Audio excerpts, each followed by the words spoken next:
Perkenalkan, nama saya Andika Glenn Siombing. Saya dari kelas 10-7. Saya akan menjelaskan dasar-dasar ilmu sosiologi. Dasar-dasar sosiologi. A. Definisi sosiologi. Menurut Auguste Comte, sosiologi adalah suatu disiplin ilmu yang bersifat positif, yaitu mempelajari gejala-gejala dalam masyarakat yang didasarkan pada pemikiran yang bersifat rasional dan ilmiah. Menurut Max Weber, sosiologi adalah ilmu yang mempelajari tentang sosial atau perilaku-perilaku manusia. Menurut Emile Durkheim, sosiologi adalah ilmu yang mempelajari fakta-fakta, yaitu fakta-fakta atau kenyataan yang berisikan cara bertindak, cara berpikir, dan cara merasakan sesuatu. Menurut Herbert Spencer, sosiologi adalah ilmu yang menyelidiki tentang susunan dan proses kehidupan sosial sebagai suatu keseluruhan atau suatu sistem. Menurut Rauschenk dan Warren, sosiologi adalah ilmu yang mempelajari hubungan antara manusia dan kelompok-kelompok sosial. Menurut Sello Soemarjan dan Suleman Sumardi, sosiologi atau ilmu masyarakat ialah ilmu yang mempelajari struktur sosial dan proses-proses sosial, termasuk perubahan-perubahan sosial. B. Hakikat sosiologi. 1. Sosiologi adalah ilmu sosial. 2. Sosiologi bukan merupakan disiplin yang normatif, tetapi kategoris. Sosiologi membatasi diri pada apa yang terjadi, bukan apa yang seharusnya terjadi. 3. Sosiologi merupakan ilmu murni, bukan ilmu terapan. 4. Sosiologi menghasilkan pengertian-pengertian dan pola-pola umum dari interaksi antar manusia, serta sifat, bentuk, isi, dan struktur masyarakat manusia. 5. Sosiologi adalah ilmu pengetahuan empirik dan rasional. 6. Sosiologi merupakan ilmu pengetahuan yang umum atau mempelajari gejala umum pada setiap interaksi antar manusia. C. Objek sosiologi.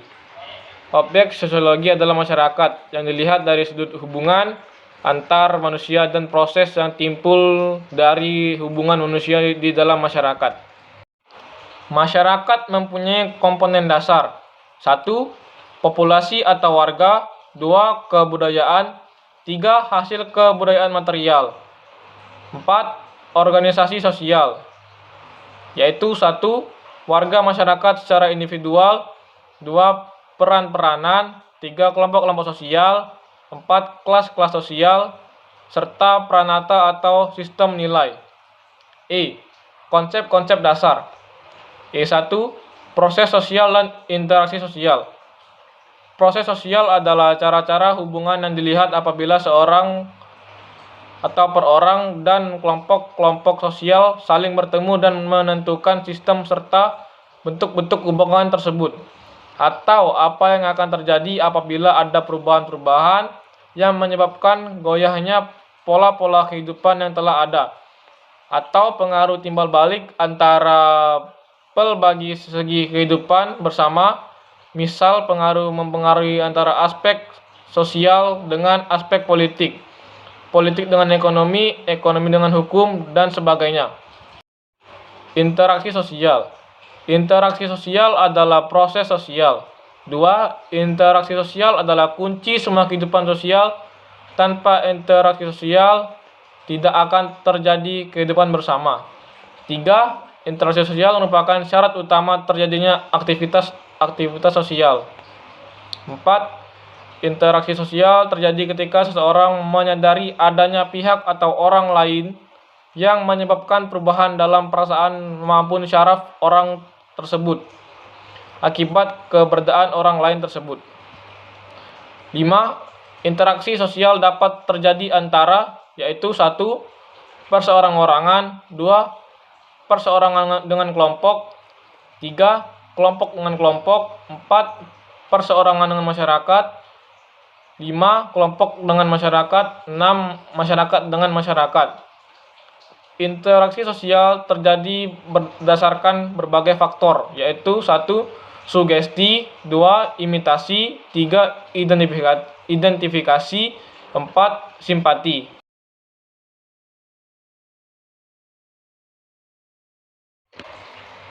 E2. Kelompok sosial. Kelompok sosial merupakan himpunan atau kesatuan manusia yang hidup bersama. Syarat-syarat kelompok. A. Adanya kesadaran individu bahwa ia merupakan sebagian dari kelompok. B. Adanya hubungan timbal balik antar anggota.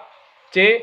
Adanya suatu faktor yang dimiliki bersama atau nasib, kepentingan, tujuan, dan lain-lain. D. Mempunyai pola perilaku. E. Bersistem dan berproses. Tipe-tipe kelompok. A. Klasifikasi tipe-tipe kelompok menurut 1. Besar kecilnya jumlah anggota. 2. Derajat interaksi sosial dalam kelompok. 3. Tinggi rendahnya kelekatan hubungan antar anggota. 4. Lamanya kepentingan. A. In-group dan out-group.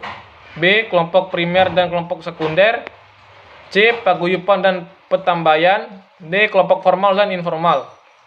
Kelompok-kelompok yang tidak diatur. A. Kerumunan. B. Publik. F. Kebudayaan dan masyarakat. Kebudayaan adalah hal-hal yang bersangkutan dengan budi atau akal, kultur, segala daya dan kegiatan manusia untuk mengolah dan mengubah alam.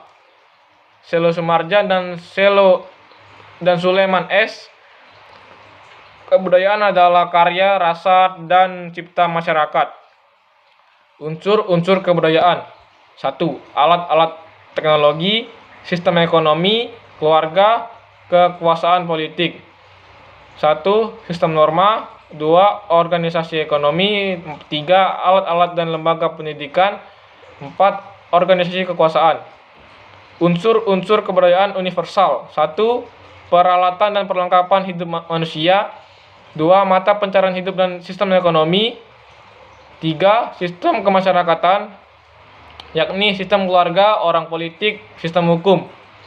4. Bahasa. 5. Kesenian. 6. Sistem pengetahuan. 7. Religi.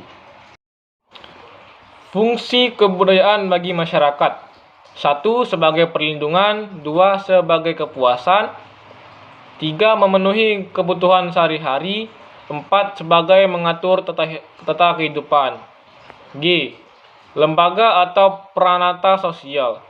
Lembaga sosial atau pranata sosial atau social institution menunjukkan pada adanya unsur-unsur yang mengatur perilaku warga masyarakat.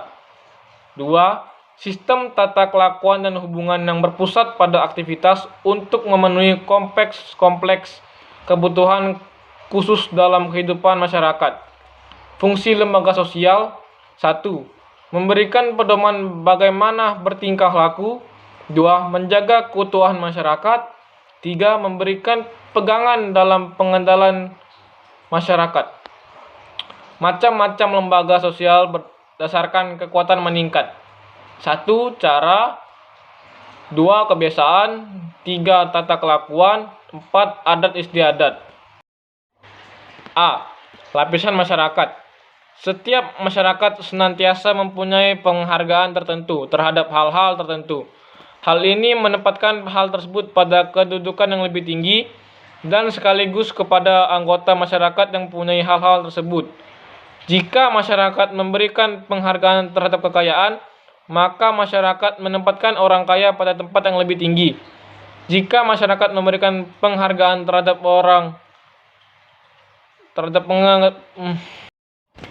H3. Kedudukan atau status sosial dan peranan sosial.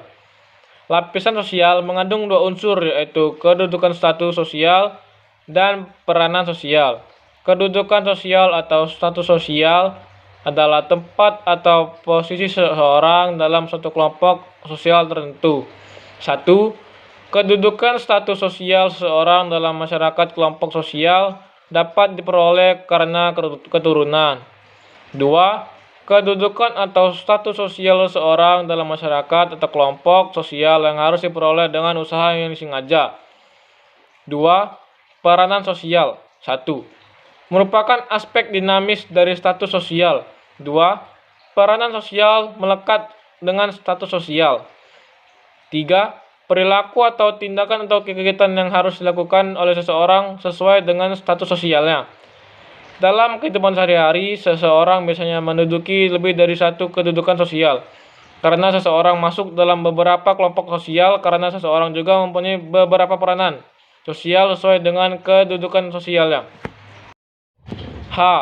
4. Mobilitas sosial. Pergerakan atau perpindahan seseorang yang terkait dengan lapisan sosial. Mobilitas sosial vertikal, perpindahan kedudukan sosial seseorang dari strata sosial yang satu ke strata sosial lainnya. Social climbing.